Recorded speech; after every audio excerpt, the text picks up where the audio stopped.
रेखागणित का एक आसान सा सवाल है, हालांकि इस पे कुछ सिद्धांत आपको लगाने पड़ेंगे, तब आप समझ पाएंगे चीज़ों को।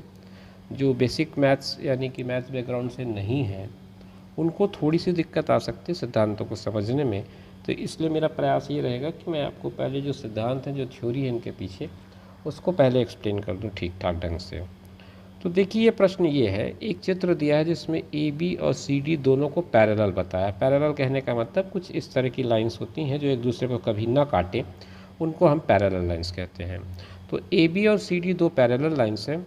इसमें एक कोण दिया है A O B, sorry A B O, ये जो दिया है आपको तो 130 अंश का, और दूसरा ये डी सी ओ, ये 110 अंश का।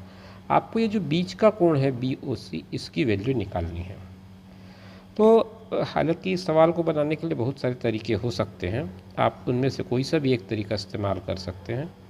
मैं आपको जिस तरीके से बताना चाह रहा हूँ उसको आप अगर समझना चाहें तो मैं आपसे ये कह रहा हूँ कि ये दो लाइन अगर पैरेलल हैं और मैंने मान लो इस लाइन को इस तरह से आगे बढ़ा दिया, तो ये लाइन कंप्लीट एक पैरेलल लाइन ही चल रही है। तो उस हिसाब से ये जो एक फिगर बन रहा है कुछ इस तरह का, ये ओ बन रहा है और यहाँ पर कोई पॉइंट का नाम नहीं दिया है अभी, और ये बी बन रहा है। मैंने मान लो इसको एक्स कर दिया, तो आप ये देखेंगे कि ये बी यहाँ पर 130 अंश बना रहा है, और हमने सिद्धांत में ये पढ़ा है कि इसको हम रेखीय युग्म कहते हैं। अगर ये 110 अंश है तो ये 70 अंश होगा, क्योंकि इन दोनों कोणों का सम यानी कि योग हमेशा 180 अंश होता है, जिसे रेखीय युग्म कहा जाता है, लीनियर पेयर कहा जाता है इंग्लिश में। तो ये अगर 130 है तो इसका सीधा मतलब ये हुआ कि अंदर जो कोण ये बन रहा है ये 50 अंश का हुआ, क्योंकि 130 इसमें मैं 50 जोड़ूंगा तो ये 180 अंश बनेगा। तो ये अंदर का एक कोण हमने निकाल लिया।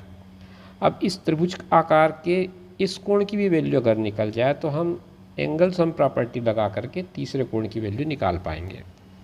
तो अब उसके लिए क्या करते हैं, देखो हमने ये भी पढ़ा है कि दो लाइन अगर पैरेलल हैं उसको कोई तीसरी ट्रांसवर्सल इंटरसेक्ट करती है, मतलब दो समांतर रेखाओं को कोई तिर्यक रेखा अगर काटती है तो उसके संगत कोण बराबर होते हैं। तो ये जो दो कोण हैं जिसको करस्पॉन्डिंग एंगल कहेंगे हम, ये दोनों बराबर होंगे। तो ऊपर का कोण अगर 110 अंश है तो ये वाला कोण भी 110 अंश का होगा। तो ये 110 अंश का कोण हो गया आपका।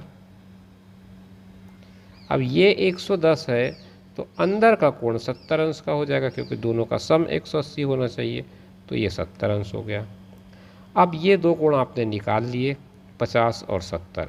अब एंगल सम प्रॉपर्टी ये कहती है कि किसी ट्रायंगल में तीन एंगल होते हैं, 1, 2 और 3, इनका सम यानी कि इनका योगफल हमेशा 180 अंश होता है।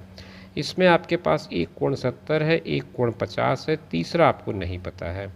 तो आप क्या करेंगे, आप इन दोनों को जोड़ लेंगे, 70 और 50 120 हो गया, और फिर आप तीसरा कोण इसके बेसिस पे निकाल लेंगे, कोण बी की वैल्यू 60 डिग्री हो जाएगी।